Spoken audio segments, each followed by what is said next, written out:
During the break, I was asked a question about the difference between natural revelation on the one hand and natural theology on the other. And maybe one of the easiest ways for you to see the difference is that natural theology is a discursive process. By discursive, we mean it's a step-by-step reasoning process, beginning with certain experiences or observations. Then you go step by step in your reasoning, finally to the conclusion, very probably God exists. Natural revelation is not discursive. It is not a process of reasoning from my observations to a conclusion about God. It's rather seeing directly, without discursive argumentation, that God exists. Now, some of you who have met my assistant, Mike Butler, who's at the back of the room, when I walk into a room and I look over there and I say, that's Mike Butler, I'm immediately recognizing him. I'm not going through a reasoning process saying, now the Mike Butler I know has the following kind of nose and this color of eyes, and very probably, therefore, that person I'm experiencing over there is Mike Butler. I look at him and I just know that's Mike Butler. And what Paul says is when people look at the world, they say, we know God exists. That's awesome, isn't it? And it's really true. If you knew anything about the intricacy of the world and the beauty and harmony, the display of God's beauty and power and so forth, if you look at the world and you say, of course God exists. And I know what kind of God it is and I know what he requires of me. You don't do that by saying, well, now, if there is a God, he'd be the following sort of being, and I'd have the following kind of experiences, and go step by step. Natural theology is the attempt to develop an argument step by step for the conclusion God exists. Natural revelation, on the other hand, is God's immediate disclosing of himself through the conduit of the created order, so that we know him immediately when we have any experience at all of the world. I'd like to look at the fallacious character of the traditional proofs that have been offered in the history of natural theology. Sadly, many well-meaning, and please listen to me closely, well-meaning Christians in the history of the church have attempted to glorify God by proving his existence in a way which I think is contrary to what the Bible tells us about the natural man and about God and our reasoning process. And what they wanted to do is to go to the natural man and say, look, I won't assume anything distinctively Christian. I just want to look at the world the way you look at the world, the way all of us look at the world, and from what we observe, I'd like to show you that you must conclude that a God exists, or a God very much like in the Bible exists. And I think this is a misguided thing to do. And one of the ways you can see it's misguided is that none of the arguments that have ever been offered in that light have been good arguments, even philosophically speaking. I'm going to look at the argument from God as the first cause. That's the most popular and the best known argument for God's existence. Then the argument for God as conceptually necessary. And then thirdly, the argument for God as the final orderer, or the great designer of the world, if you will. First of all, the argument for God as the first cause, as that description indicates, focuses on causation as evidence for God's existence. It argues that our experience of secondary causes, our awareness of causes which are themselves caused by something else, our awareness of a chain of causes and effects in our experience, must lead to a first cause of the natural order, or a beginning of the causal chain itself. So to put it very simply, people will say every event has a cause, and what caused this event itself had a cause, and so you have a chain of causes going back, and therefore there must be a cause at the very beginning of the chain, and that's what we call God. Every event has a cause. This is called the cosmological argument. It starts with a premise that's based on observation, a familiar observation about how one thing causes another. It picks up its impetus from our desire for complete explanations of what we experience, and it moves to the conclusion that what we observe in the world, where there are causal relationships, must have added to the world God himself as the first cause. Now, from my perspective, the big mistake in this argument, and the other two as well, the big mistake is the assumption that human experience and human reasoning are in themselves already intelligible and self-sufficient and stand by themselves. See, if you go to the unbeliever and you assume that you can experience something in the world and it's intelligible all by itself, you've already lost the argument. Because when I come back to show you a different way of arguing, what I'm going to encourage you to do is to argue with the unbeliever that he couldn't experience anything intelligently or intelligibly if God did not exist. Okay, but these arguments assume that the unbeliever is perfectly all right to say, oh, I see causation in the world, I see design in the world, therefore there must be a first cause, there must be a designer who made this world. If the unbeliever is allowed to take his or her human experience and reasoning as they are and simply reason further that God must be added as a conclusion to what you have experienced already, I would contend that in fact you have denied the existence of God as God is portrayed in the Bible. Well, let's see how bad this argument is. If somebody says every event or every object has a cause, then you have to draw the conclusion that God himself has an origin, has a cause, don't you? If your premise is that every event or every object, everyone has one, well, God is an event or an object, therefore God would have a cause. But now that isn't what Christians want to prove, right? So they don't want to say every event has a cause. They want to say what? Every created event has a cause. Now, what unbeliever is going to accept that? Because if you say every created event has a cause, you've already assumed there's a creation and a creator. Well, that's the very thing you're supposed to be proving. Let's ask ourselves, secondly, about this. Even with respect to the created order, do we know from observation that every event has a cause? Do we know that? Now, in a sense, I do know that. Of course, I know that because the person who knows everything told me. But that's not supposed to be smuggled in at this point, right? And so let's just ask, do we even know that the opening premise is true, even after it's been refined? Is it the case that every event in this world has a cause? You don't know that. You know why? Because you haven't experienced every event in this world. No one has. And even if you gathered all of your experiences and the experiences of every human being that ever wrote down anything, we still wouldn't cover every event that ever took place. We don't know that that's the case. Or if we do know it, we know it on the basis of divine revelation. So here's a second defect in the cosmological argument. Thirdly, it doesn't make sense to say an infinite regress of entities must be ruled out. People will sometimes say, you can't have an infinite regress, you have to rule that out, because then the universe could never have gotten started. You know, if I were an intelligent unbeliever, I'd say, precisely. Who is granting that the universe got started? It's always been here. And so when someone says you can't have an infinite regress because then the universe wouldn't start, the answer is, I don't want the universe to have a start. And so I'm not worried about it being an infinite regress. That's no problem in my system of thought. Moreover, this is a conspicuous error in logic when Christians reason there is a cause for each event. They reason there is a cause for each event, and from that conclude there is a cause for all events. And I know I'm going fast here, but let me put this on the board.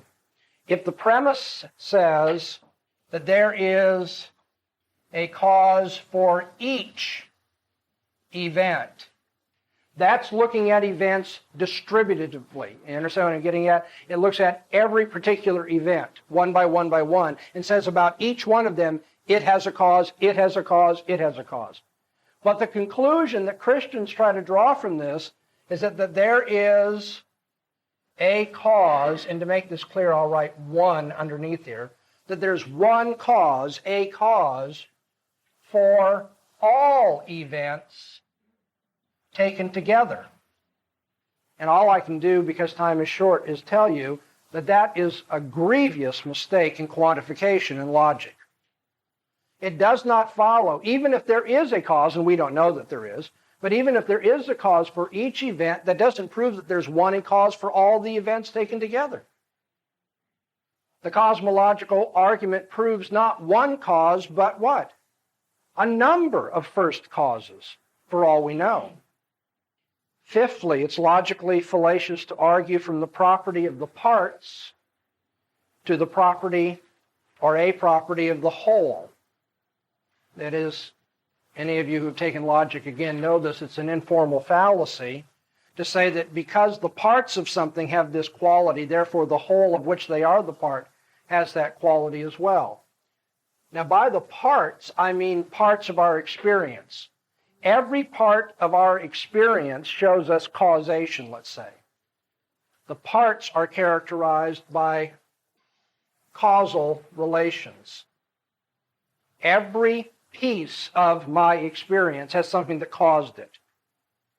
But you see, that doesn't prove that the whole, of which these are the parts, itself shares that same causal relationship. I'm being much too philosophical for you, right? Too abstract. Let me give you an example. Let's say that my children got a set of Legos for Christmas. Now, let's say they got 100 sets of Legos for Christmas. Now, you all know what Legos are, right? I don't have to explain this to you, do I?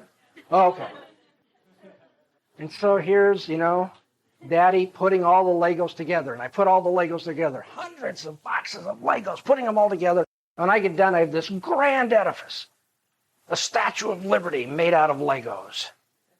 My neighbors come over. We begin to charge money for people to look at this thing. It's wonderful. Now then, here's my argument. Every part of that Lego Statue of Liberty weighs less than an ounce. Therefore, the Statue of Liberty weighs less than an ounce.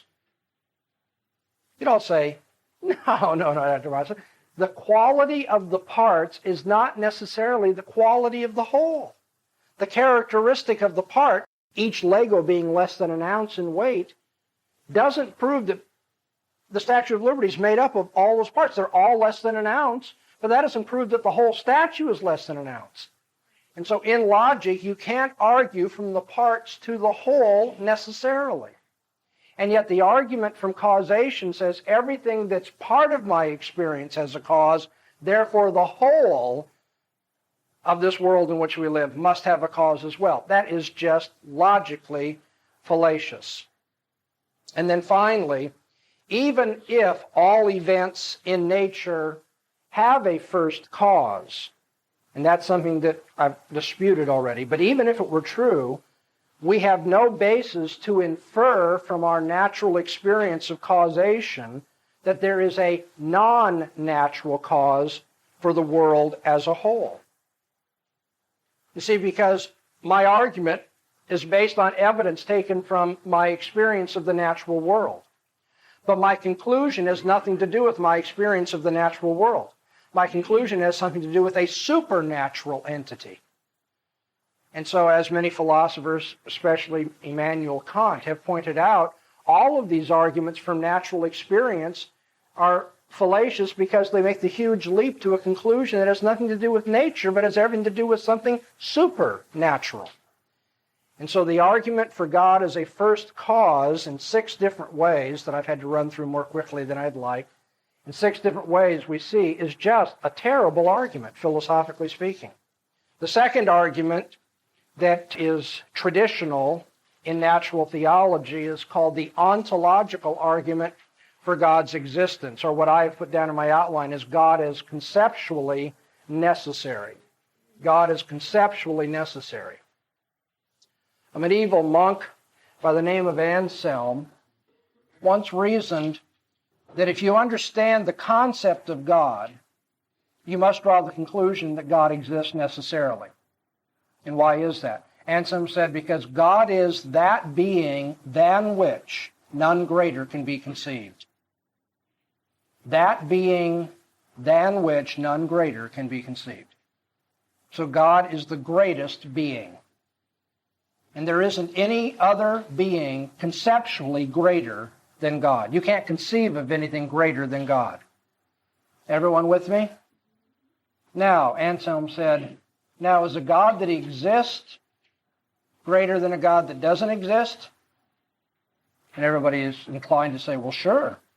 Something that exists is greater than something that doesn't exist. Well, if God is that being than which none greater can be conceived, and it's greater to be conceived of as existing than non-existing, therefore God exists. Because just from what you know God to be, by definition, God would have to exist. Now, how many of you, you're believers, how many of you listen to that and you say, wow, that's a pretty persuasive argument? It probably doesn't surprise you that unbelievers scoff at this argument. They look at it and they say, oh, give us a break. You can't define God into existence. You can't define anything into existence. Now, the fact that unbelievers scoff doesn't mean it's not a good argument, but I do want you to see that even believers, such as Dr. Bahnsen, and probably you yourselves tonight, look at that and you say, nah, there's something phony here. I don't think this is really a very good argument. Let me give it to you in another form. Somebody might argue, God has all perfections. God has all perfections. That's true by definition. And then secondly say, an existence is certainly a perfection, and therefore God must have that perfection as well. God must exist. That's one version or interpretation of the ontological argument. There are two major difficulties with it. First of all, can we really say that existence is a predicate that is conceptually relevant? Now, some of you in this room have done some reading, and so you'll understand why I'm putting it the way that I am, and I can't take the time to explain to the rest of you the significance of this, but I'm not saying existence is not a predicate. That's a whole can of worms in philosophy. But whether it's a predicate or not, a true predicate or not, it is certainly not a predicate that is conceptually relevant. That is, it's not relevant to the concept of something. Now, I'm going to give you the concept of something. We call it Pegasus. And let's say that I will define Pegasus as a white-winged horse. Okay? Now, is the concept of Pegasus changed by whether Pegasus belongs to Greek mythology or the world in which we actually live our day-to-day existence? Is the concept changed? And the answer is no. You know, it obviously makes a difference whether Pegasus really exists or not, but it's not conceptually relevant. And so when someone says God has all perfections and existence is a perfection, you see there's a real question whether existence can be taken as a perfection or a predicate that is conceptually relevant. But when you say God has all perfections, this is the second argument, you're already presupposing some system of value, aren't you? Because to call something perfect is to have a scale of what's good and what's bad. And so when we say God has all perfections, we don't mean God has all predicates, do we? We don't want to say God has bad predicates. We don't want to say God is evil. We only want to say God is the good predicates, right? And so you already have assumed some distinction between good and evil and a way in which you put good and evil in a scale, or predicates in a scale as to their goodness or their evil character. Now, since that is the case, we have to ask whether the argument that God has all perfections does not already presuppose the Christian system of value in order to argue for the Christian God. If you're a Buddhist, is existence a perfection? No, as a matter of fact, it isn't. In some systems of philosophy, though I would argue against them, but you just, on face value, non-being has value in some systems of philosophy. And so this argument that God conceptually is necessary because he has all perfections is an argument that doesn't work well at all. The third argument, traditional argument for the existence of God that you find in natural theology is sometimes called the design argument, or what I'm putting down as God is the final orderer. God is the one who gives the order and the final aim for everything. There's a purpose that we see being worked out in this world, and if we see that purpose being worked out, there must be someone who has such a purpose that's being worked out. Okay? I'm sure you're familiar with the argument because as Christians we do stand in awe of the way in which the universe hangs together in such an orderly way, and we should. The wisdom of God is displayed. I think most of you know that if water did not freeze and expand upon freezing, we would all have died. God made the world in such a way that we're able to get the water that we need because it does not evaporate. It rather has an ice cap over it and so forth. Now people look at evidence like that and they say, boy, it just looks like an intricate watch that has been put together. Now, does anybody think a watch just comes from an accident? How can you believe this world with all this intricate order just comes from an accident? Okay, so this is sometimes called the watchmaker argument, the designer argument.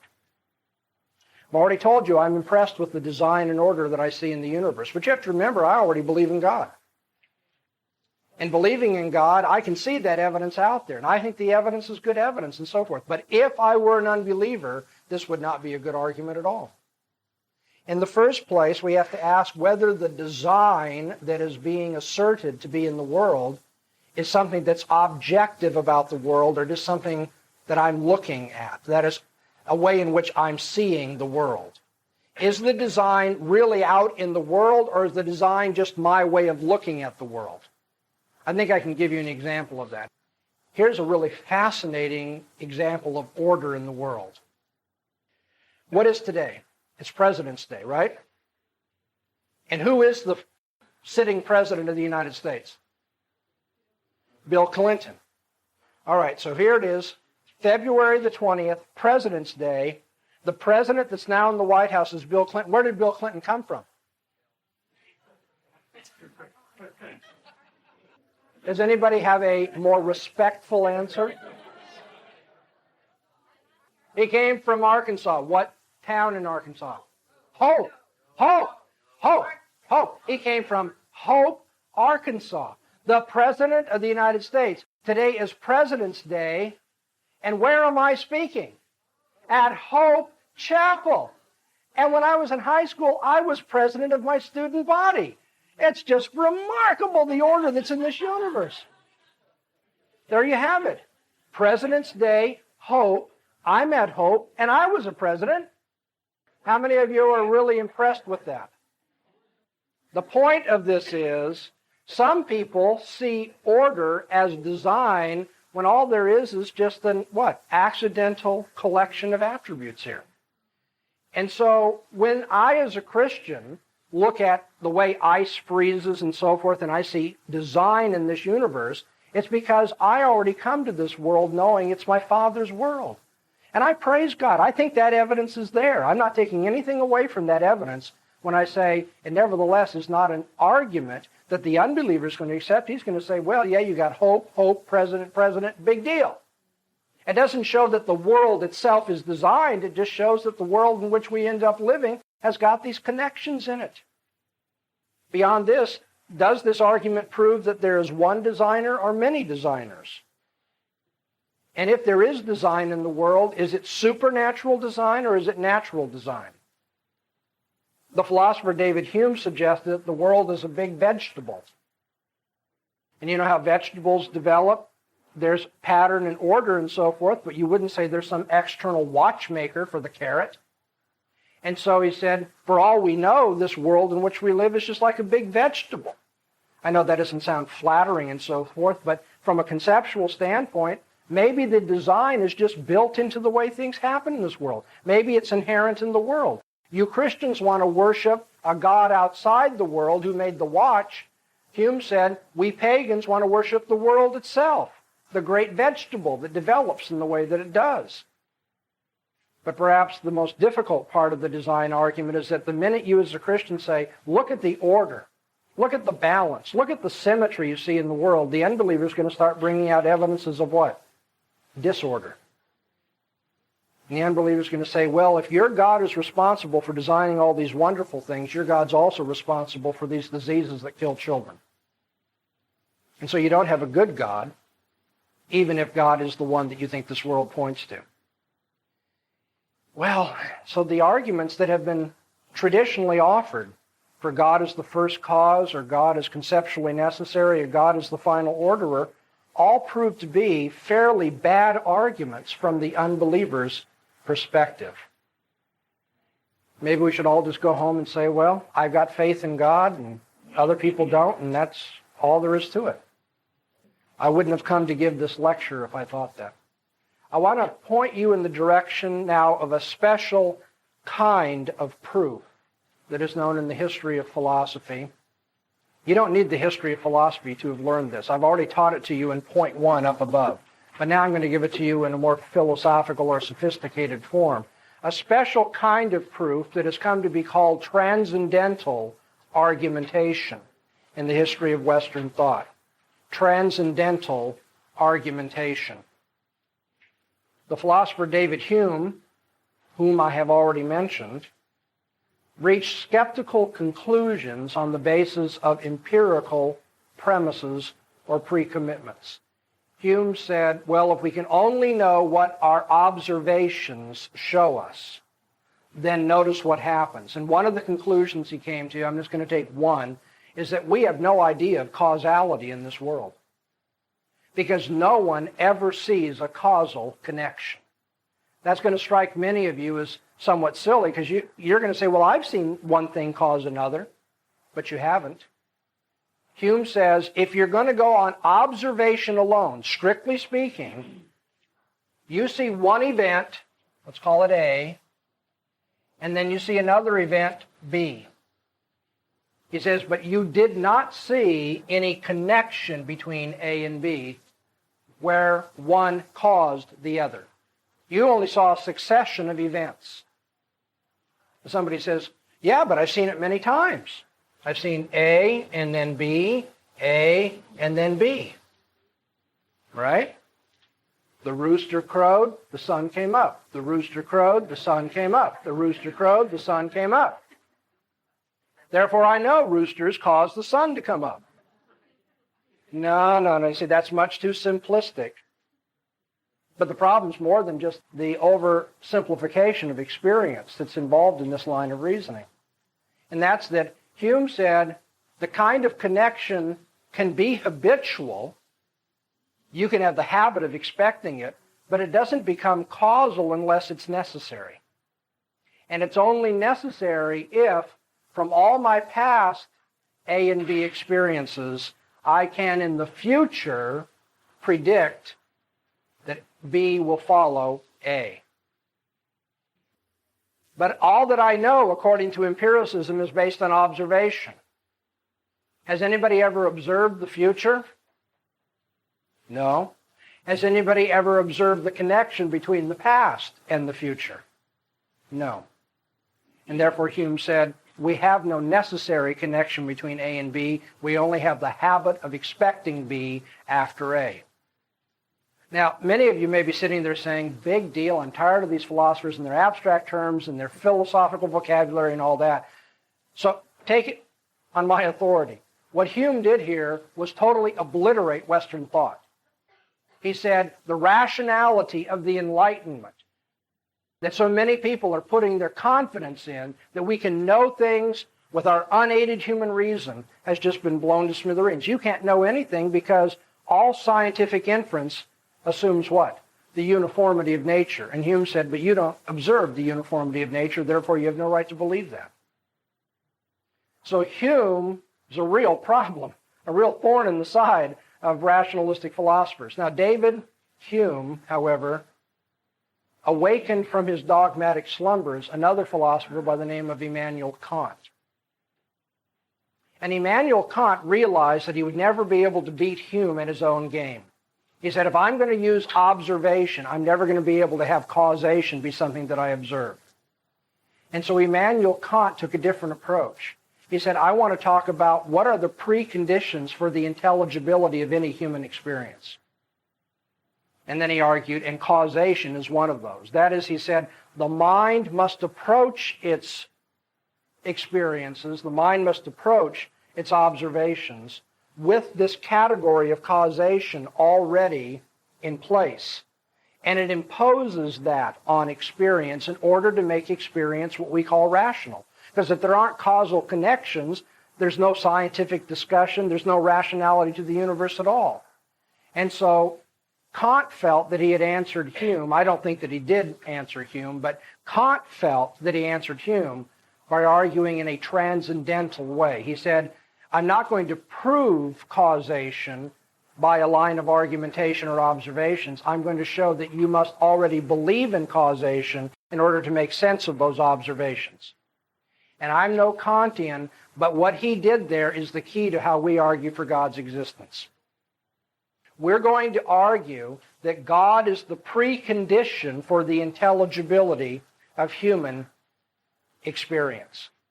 It isn't as though from human experience of motion and causation or design and order that we can draw the conclusion that there must be one other entity, the first cause or the final orderer.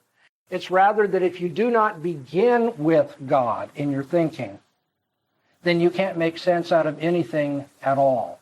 That God is the precondition of intelligibility. Now, I know that you don't see that vocabulary in the Bible. The Bible wasn't written just for philosophers. Aren't we glad about that? But what you do see in the Bible is this concept of God being necessary for the sensibility, the rationality of human experience. As I indicate in the outline here, notice the strength of the biblical indictment of unbelief. In Romans 1, Paul says of the unbelieving world that suppresses the truth and unrighteousness that it becomes futile in its reasoning. Futile. He doesn't just say it's led to a few false conclusions. It makes nonsense out of reasoning. In 1 Timothy 6, verse 20, he speaks of that which is the opposition to the Christian faith, the opposition of that which is falsely called knowledge. When people oppose the faith, the knowledge that they're claiming is falsely called knowledge. It doesn't have the right to the name knowledge. In Colossians 2, verse 3, Paul says, in Christ are deposited all the treasures of wisdom and knowledge. In Christ, all the treasures of wisdom and knowledge are deposited. And he says, so don't be robbed by vain philosophy that follows the traditions of men and the presuppositions of the world and is not according to Christ. In Proverbs, the first chapter, verse 7, we read that the beginning of knowledge is the fear of the Lord. It doesn't say after you know a few things, then you come to the conclusion that God exists and you bow to Him. But the beginning of knowledge, the very entryway to knowledge, calls for what? Reverence for God. But fools despise wisdom and instruction. And I don't want to run out of time tonight, and so I'm not going to go into the full biblical defense of this, and I'm not here for commercial purposes. But if you'd like, my syllabus on a biblical introduction to apologetics goes into a lengthy discussion of the biblical texts that support this way of thinking. The Bible never argues for God's existence in the way that you see He must be the first cause, He must be the designer, He must be this, He must be that. It comes to the conclusion God probably exists. That strikes me as interesting as a philosopher. The Bible always says you are fully accountable, fully responsible, because you know the truth, and by refusing it and suppressing it, you're made a fool. You're reduced to absurdity. God is the precondition for the intelligibility of reasoning at all.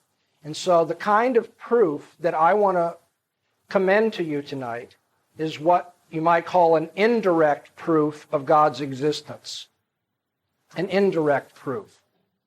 Rather than going to evidence that is interpreted in a neutral, autonomous, self-sufficient fashion from our experience, and then show that since I understand it, there must be a God that accounts for it, I would say we should prove God's existence indirectly.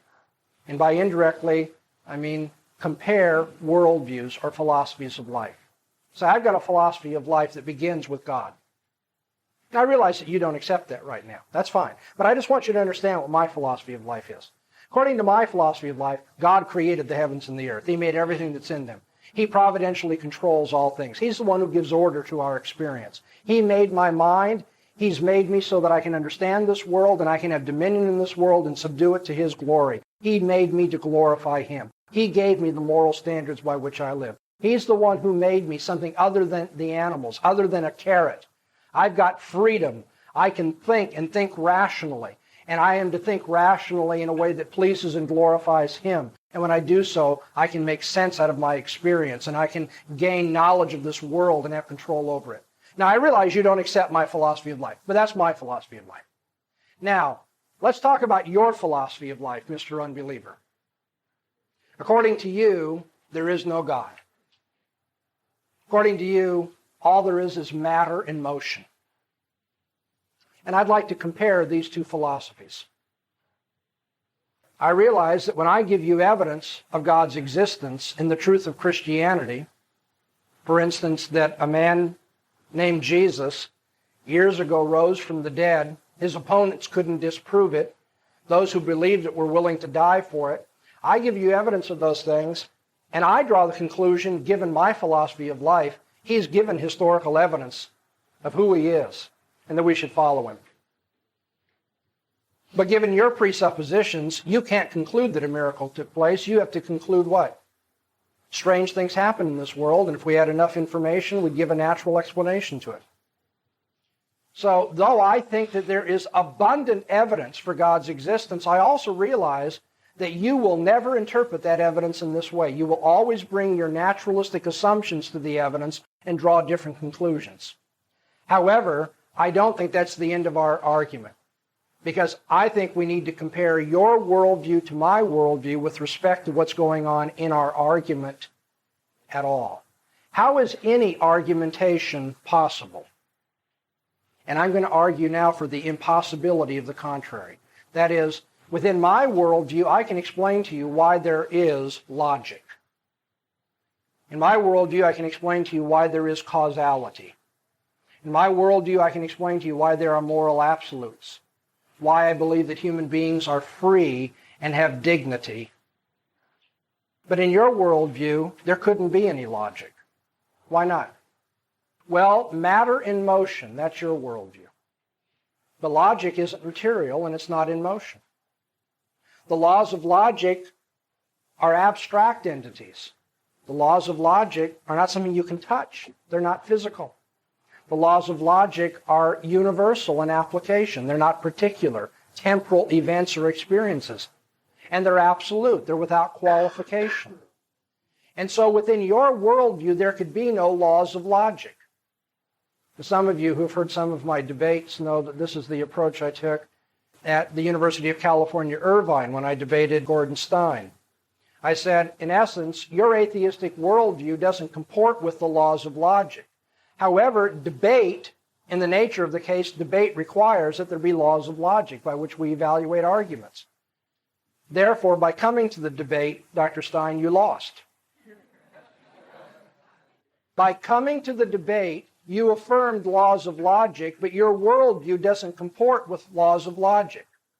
And so what we are doing here, the debate itself only makes sense, what? Within the Christian worldview. So that's an indirect proof from the impossibility of the contrary. If what you say is true, we shouldn't be debating, because there's no laws of logic by which we debate. Last year, I debated another atheist at the University of California, Davis. And in that debate, I offered what I called the toothpaste proof of God's existence.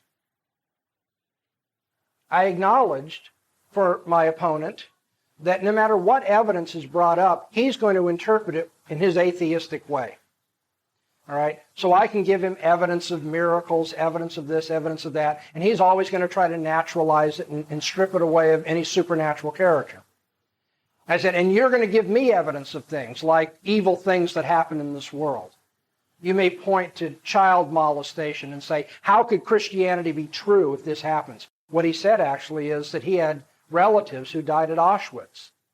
He said, was God asleep at the wheel of the universe when my relatives were killed by Hitler and so forth? He said, you're going to point to evidence like that. Now, what am I going to do with that evidence? I'm going to say, God has a morally sufficient reason for what he's allowed to have happen in history. Since I approach the evidence believing in God, I'll interpret it in that light, and I'll say God has a good reason for what he did, even if he hasn't told us yet what it is.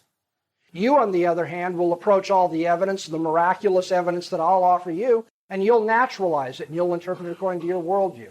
But that doesn't mean that we're left in our two separate towers just to loathe each other. It's like, I can't get to you, you can't get to me, because it turns out that everything you do, everything you say, every experience you have is evidence that you believe in God.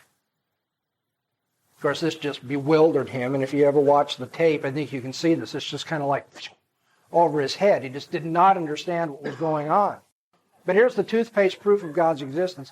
If you squeeze the toothpaste tomorrow and expect the toothpaste to come out, if you squeeze the tube and expect the paste to come out, I want to argue you're working within a Christian framework about reality. Why is that? Well, because how do you know that the paste is going to squirt out tomorrow? You're going to answer, well, because of past experience. But of course, past experience is not relevant to what's going to take place tomorrow, is it? Unless what? Unless you add this premise. The future is like the past. Now, has anybody ever observed that? Has anybody observed the future? Go back to David Hume. A few minutes ago we were talking about. No one knows the future. No one's observed it directly, experientially, and no one knows what the relationship is between the past and the future. Therefore, whenever you expect something to happen based on past experience, you're assuming the Christian view of the universe, that God controls all things and keeps them regular. In an atheist universe, there shouldn't be any science. There shouldn't be any brushing your teeth. For all you know, the best way to, dental health is not to brush your teeth. You don't know the toothpaste is ever going to come out. You don't know anything about the future. But of course, atheists can't live that way, can they? Atheists must use the laws of logic. Atheists must assume the uniformity of nature in order to think scientifically. And atheists have got to live in this universe as though there are moral absolutes. I've never found a man yet who didn't give evidence that he believed in moral absolutes. Although you hear a lot of cheap talk about people who say, oh, everything's relative. You know the best thing to say to someone who says everything's relative? Say, even that?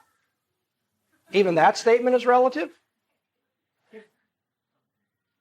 When I was debating Dr. Stein, I suggested to him that the way in which a person might win an argument is by shooting his debate opponent. Maybe that's the way you decide who has the best argument, right? I pull out my gun, I shoot you, you're dead, I win the debate. Now, what's he going to say to that? He's either going to say, well, there are no moral absolutes, so I guess you have the right to kill me, in which case I win the debate. Or he's going to say, no, there are moral absolutes, therefore thou shalt not kill, you shouldn't shoot me, you can't win the debate that way. And then I'm going to say, well, then I win the debate anyway, because you can only make sense of that if there's an absolute personal God who says you can't kill people. So that's why I pointed my finger at him and said, make my day. Go whichever way you want, you're going to lose the debate. Atheists cannot make sense out of reasoning. They cannot make sense out of science. They cannot make sense out of morality. They cannot make sense out of human freedom. Stop and think about this. If what the atheist says about us as human beings is true, we're all nothing more but animals, right? We've all evolved from the primordial slime, and what a funny story that is, but we have another night to talk about that. And in this natural development of us as human beings, our craniums evolved too. And there's gray matter in here, and this gray matter is controlling what's coming out my vocal cords, out my mouth. And that gray matter is subject to the laws of chemistry and biology, physics. And therefore, what I say is just as predictable as a weed growing. It's just the laws of physics and chemistry and biology working their way out. If what the atheist says about us is true, we don't really have freedom to look at evidence and make a decision what to believe. We just end up doing what the laws of physics require us to do. And therefore, if naturalism is true, there could never be any reasoning that supports naturalism, because men don't reason. They're just white rats that are conditioned to operate the way they do and say the things that they do. And so the very debate that takes place between you and the atheist already assumes what? Human freedom and dignity. And that's what I mean by arguing from the impossibility of the contrary. A transcendental proof of God's existence can be put this way. And I'm going to give you the most general form of it. And then as you can see here, there are many versions that you can use depending on what is relevant to your discussion or what you're interested in. The transcendental proof for God's existence is that without him you couldn't prove anything. The transcendental proof for God's existence is that without him you couldn't prove anything. The very process of reasoning, the very attempt to prove things, already is committed to the Christian worldview, not atheism. And if you were committed to the atheistic worldview, you would destroy the possibility of reasoning in the various ways that I've already illustrated for you. In the outline, I've talked about the transcendental proof from the concept of causality, the toothpaste proof. From the concept of necessity. Everybody uses the notion of necessity in their reasoning. But in a chance world, listen closely, in a chance world, is anything necessary? No, there's neither conceptual, nor empirical, or psychological, or any other kind of necessity. The concept of order. Now, these first three concepts, you notice, match the traditional proofs up in Roman numeral 4. First cause, conceptually necessary, and final orderer. What is the difference, then, between the traditional approach and the transcendental approach? This is the $64,000 question. I know it's warm. I know it's late in the evening. But tune back in. Give me just a couple minutes here, because you need to catch this. For simplicity, I'll just use the cosmological argument. Cosmological argument says that I have an experience of D which required something to cause it. We'll call that C. But C had to have something cause it, which is B. And therefore, there must be a first cause, which we call God. The first cause, God. Now, as you can see, in the nature of the case, this argument is making God out to be what? One more natural cause in the chain. Secondly, in this argument, I have assumed that the unbeliever can make sense of the relationship of C to D and B to C without bringing God into the picture at all. And I've criticized that approach to argument. What I'm now proposing is not that we make God one more of the causes in the chain, but rather that we look at this whole way of reasoning, the concept of cause, and say there could be no concept of cause if God did not exist. God is the precondition for the intelligible use of causal reasoning. If there weren't this God, we couldn't draw any causal connections between toothpaste and squeezing, stubbing our toes in pain, or smoking and cancer, or anything. It's the concept of cause that I'm arguing for, rather than God being one of the causes. And so the doctrine of creation is presupposed. It's taken for granted when we approach the world in our experience reasoning in a causal scientific way. Likewise, the concept of order already presupposes God as the designer. The concept of rationality was the debate that I pursued with Gordon Stein. The laws of logic presupposed not an atheistic, but a theistic worldview. How about morality? When Edward Tabish at UC Davis argued that he couldn't believe in God because then God would have allowed his innocent relatives to have died at Auschwitz, I tried to turn the tables by pointing out that if you take an atheistic approach to reality, you have no basis for condemning Hitler at all, because what one animal does to another set of animals is morally irrelevant. The very fact that you want to condemn Hitler already shows that you're using a moral approach to the universe, which you can only make sense out of in the Christian worldview. We've argued about freedom and dignity. I said if our brains are nothing more but matter and motion, then we don't have any freedom and dignity to make the decisions we do.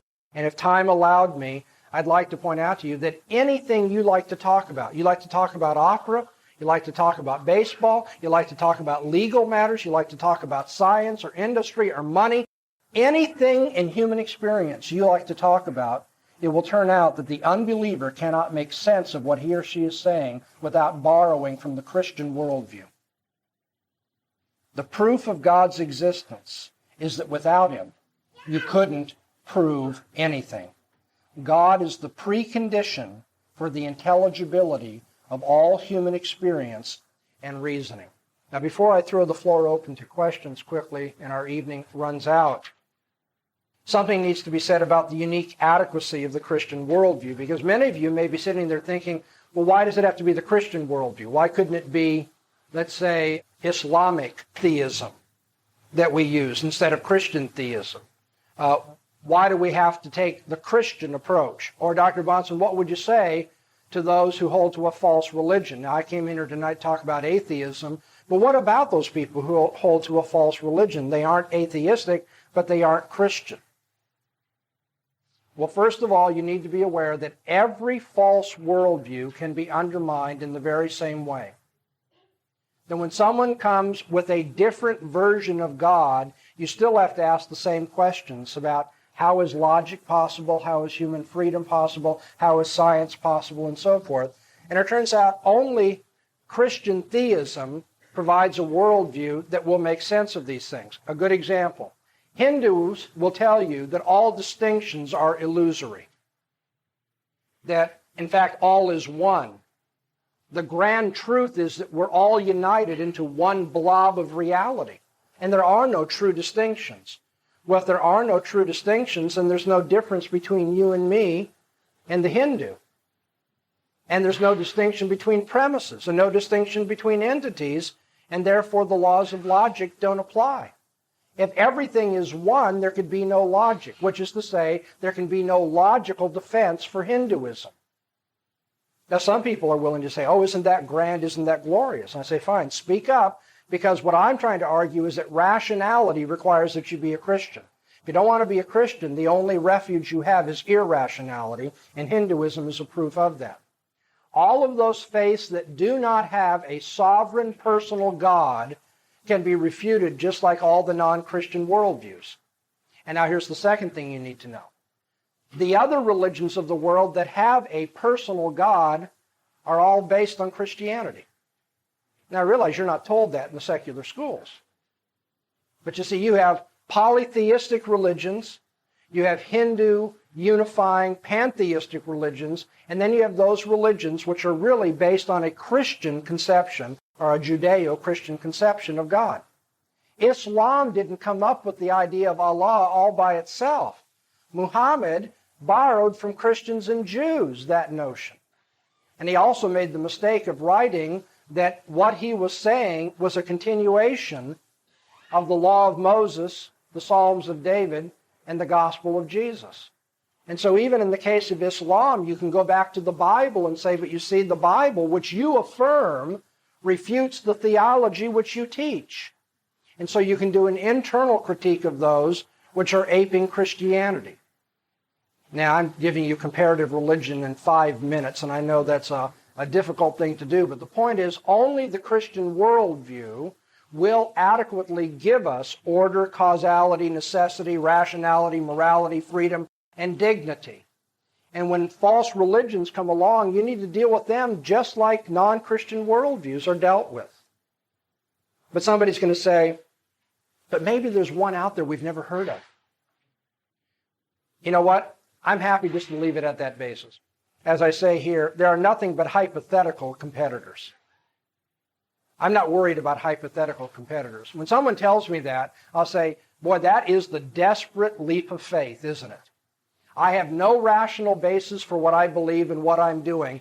I should be forced to affirm what you're saying, but I'd rather hope against hope that somewhere out there there's an answer.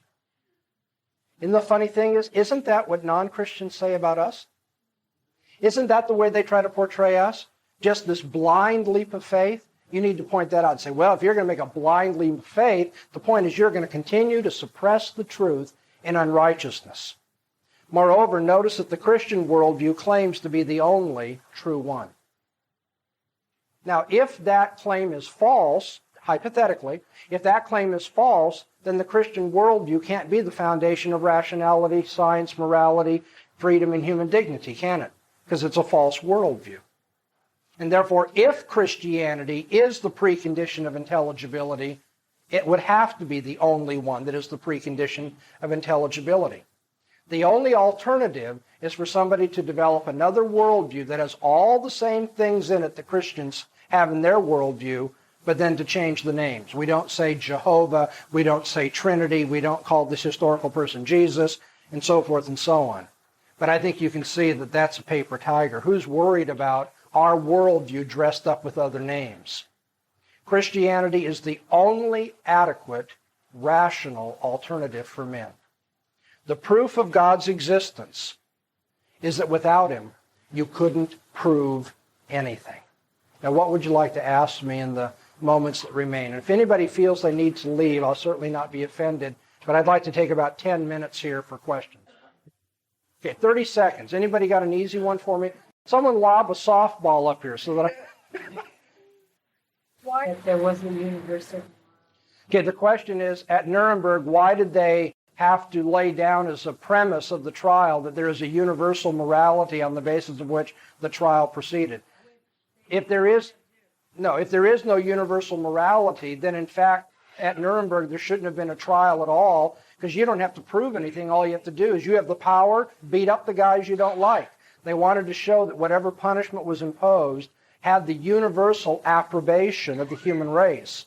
And of course, in so doing, what they were really saying, though they claimed it was natural law, as Christians we know they were really appealing to our Creator and his character, which is the only basis for condemning people across cultures for the things that they do. I really appreciate you being so patient on a warm evening and listening to so much. I hope I can see you again. Good night.